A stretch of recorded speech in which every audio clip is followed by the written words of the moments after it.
Hello students, welcome back to my YouTube channel, The Janit Sudhir. Today I will be teaching you the topic which is mostly related to combination of resistance. हम लोगों ने last class में resistivity के बारे में पढ़ा था. आज की इस क्लास में हम लोग कि कैसे रेजिस्टेंस को कनेक्ट किया जाता है, कैसे कंबाइन किया जाता है, इसके बारे में पढ़ेंगे. बेसिकली जो होता है रेजिस्टेंस को दो तरीक़ों से हम लोग कंबाइन कर सकते हैं.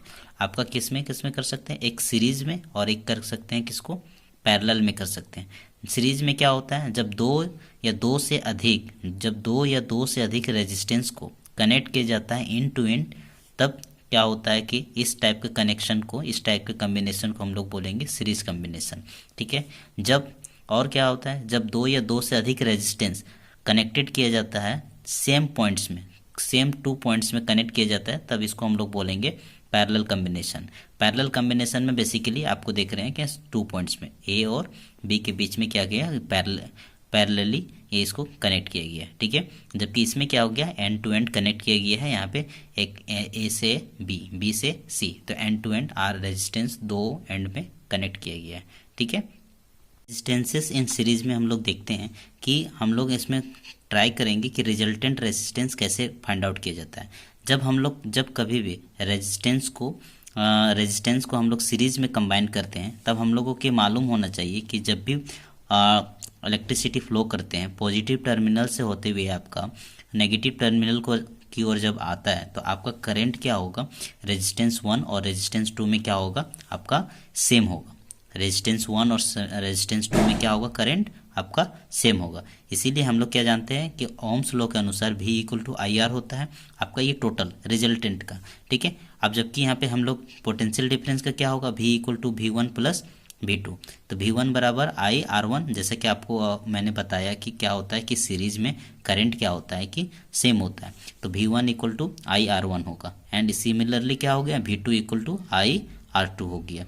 तो आई R2 हो गया. तो इन दोनों का जो वैल्यू है, तीनों का वैल्यू हम लोग क्या करेंगे, ये दोनों का वैल्यू यहाँ पे पुटअप करेंगे. इन दोनों का वैल्यू और इक्वेशन 1 का वैल्यू किस में पुटअप करेंगे, इसमें इक्वेशन 2 में पुटअप करेंगे. तो हम लोग को क्या मिलेगा, कि V equal to V1 plus V2. तो यहाँ पे V का वैल्यू क्या था, आई आर था. क्या था, आई आर था. तो आई आर पुटअप कर दिए. एंड V1 का वैल्यू क्या था, आई आर वन, और इसी तरह I R to.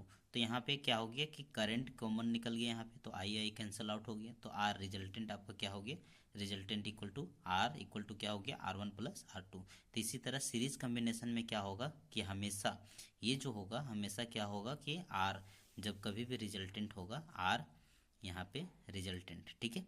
Are resultant निकालने के लिए जितना भी कम्बिनेशन हो, R1 plus R2 plus R3 जैसे सो ऑन एंड अब तक जितना भी रेजिस्टेंस हम लोग कनेक्ट करेंगे, तो इस टाइप का होगा. बेसिकली देखने को मिलता है किसमें, सीरीज कम्बिनेशन में ऐसा कुछ देखने को मिलता है. सिमिलरली जब हम लोग रेजिस्टेंस इन पैरेलल में कनेक्ट करते हैं, तो आपका क्या होगा, ये रेजिस्टेंस हमेशा जब हम लोग पैरेलल में कम्बिनेशन करते हैं, तो क्या होगा, potential difference across each resistance आपका क्या होगा, सेम होगा. पैरेलल कम्बिनेशन में different amounts of current flow करेगा. सीरीज में हम लोग क्या देख रहे थे कि उसमें सेम करंट फ्लो कर रहा था, लेकिन इसमें क्या होगा कि डिफरेंट अमाउंट्स ऑफ करंट यहाँ पे फ्लो करेगा. वहाँ पे देखे थे कि वोल्ट जो था आपका, जो पोटेंशियल डिफरेंस जो था अलग अलग था, लेकिन इस यहाँ पे क्या था, यहाँ पे क्या होगा कि पैरेलल कम्बिनेशन में पोटेंशियल डिफरेंस आपका क्या होगा, सेम होगा. ठीक है. एंड चलिए हम लोग इसका इक्वेशन निकाल के देखते हैं. ठीक है. तो टोटल करंट इक्वल टू, यहाँ पे ये हम लोग का सर्किट डायग्राम है. यहाँ पे देखें दो रेजिस्टेंस हम लोग कनेक्ट किए हैं ए और बी पॉइंट के बीच में, R1 और R2. तो इसमें क्या हो गया कि करंट यहाँ से गया है. ठीक है. यहाँ पे आपका करंट जो है, यहाँ से आई करंट गया है. ठीक है. एंड यहाँ पे जैसा कि मैंने आप लोग को बताया कि यहाँ पे करंट अलग अलग होगा, तो इसमें I1 और इसमें I2. ठीक है. I1 और I2 हो गया. तो I1 बराबर हम लोग जैसा कि कैसे जानते हैं कि हम लोग ओम्स लॉ में V equal to I R होता है, V equal to I R है ना.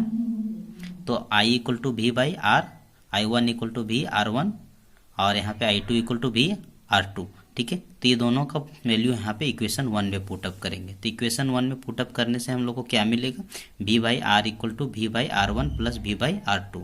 तो यहाँ पे रिजल्टेंट आपका क्या आएगा, कट के यहाँ पे 1 by R equal to 1 by R2 plus 1 by R1 plus 1/R2।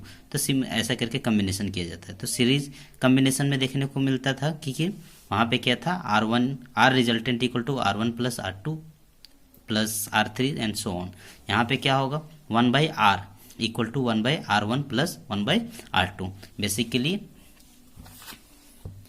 आपका रेजिस्टेंस इन पैरेलल में क्या होता है कि ये हमेशा क्या होता है, रेसिप्रोकल होगा। Reciprocal of the combined resistance of a number of resistance connected in parallel is equal to the sum of reciprocals of all the individual resistance. Basically क्या होता है, रेसिप्रोकल होता है। ठीक है, तो इस तरह का आपका रेजिस्टेंस इन पैरेलल में देखने को मिलता है। सो आज के लिए इतना ही। So do like, subscribe and comment and please support us so that I can teach the students in this platform and can help the students who are currently in class 10th and will be appearing in board. So thank you.